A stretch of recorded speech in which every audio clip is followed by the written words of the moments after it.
ఇప్పుడు ఒక సంవత్సర కాలం నుంచి 691 కోట్ల రూపాయలు ఇవ్వకుండా సర్పంచులను ఎంపీటీసీలను ఈ కాంగ్రెస్ ప్రభుత్వం గోసపుచ్చుకుంటా ఉంది అధ్యక్ష.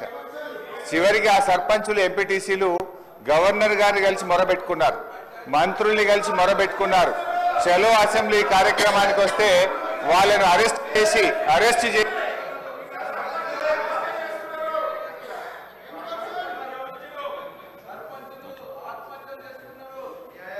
స్పీకర్ సార్ సభను కొంచెం ఆర్డర్లో పెట్టండి. స్పీకర్ సార్ 2 రోజులు మొన్ననే ట్రైనింగ్ ఇచ్చింది, ఇదేనా సార్ ట్రైనింగ్? సార్ అధ్యక్ష, బీఆర్ఎస్ పాలనలో తెలంగాణ పల్లెలు అద్భుతంగా కేసీఆర్ గారి నాయకత్వంలో తీర్చిదిద్దబడ్డాయి. పల్లె ప్రగతి, పట్టణ ప్రగతి అనే కార్యక్రమం పెట్టి ప్రతి నెల పల్లె ప్రగతి కింద గ్రామాలకు 275 కోట్లు ఇచ్చాం, పట్టణ ప్రగతి కింద 150 కోట్ల రూపాయలు ఇచ్చాం.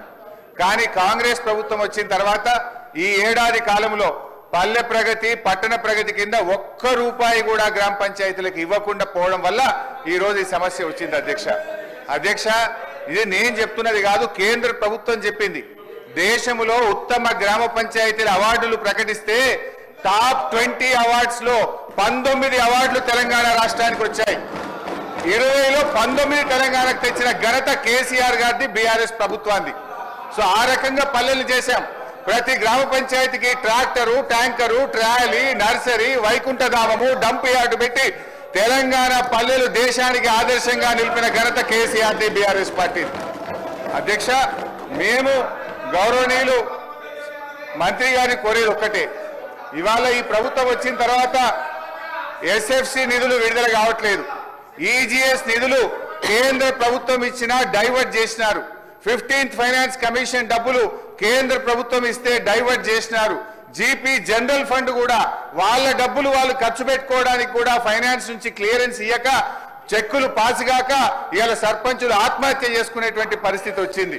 అప్పులు చేసి బంగారం కుదబెట్టి పనిచేస్తే ఈ బిల్లులు ఇయ్యారు అధ్యక్ష. ఒక్క నవంబర్ నెలలో బడా కాంట్రాక్టర్లకు 1200 కోట్లకు పైగా బిల్లులు ఇచ్చారు. ఒక్క నెలలో 1200 కోట్లు బడా కాంట్రాక్టర్లకు ఇస్తారు. ఈ చిన్న కాంట్రాక్టర్లు 5 లక్షలు 10 లక్షలు చేసిన సర్పంచులు, ఎంపీటీసీలు, జెడ్పీటీసీల మీద ఎందుకు పగబట్టి కక్షతో వాళ్ళని ఇబ్బంది పెడుతున్నారని చెప్పి నేను ఈ రోజు ప్రభుత్వాన్ని అడుగుతున్నా అధ్యక్ష. ఈ రోజు పరిస్థితి ఏమైంది?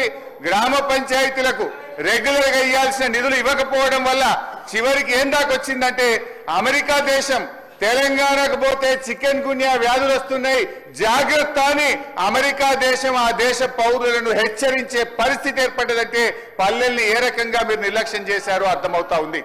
ఇప్పటికైనా ఇప్పుడు అమెరికా తెలంగాణ పోతే చికెన్ గున్యా వస్తుందని ఆ దేశ పౌరులను హెచ్చరించిందంటే ఇది మన రాష్ట్రానికి అవమానం, ఈ దేశానికి కూడా అవమానం.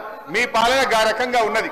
సో దయచేసి మేము కోరేది ఒక్కటే అధ్యక్ష, వీళ్ళు బిల్లులే కాదు అధ్యక్ష, ఎంపీటీసీలు, సర్పంచులు, జెడ్పీటీసీలు దిగిపోయి 9 నెలలు అయింది, ఇంకా వాళ్ళ జీతాలు కూడా పెండింగ్లు ఉన్నాయి.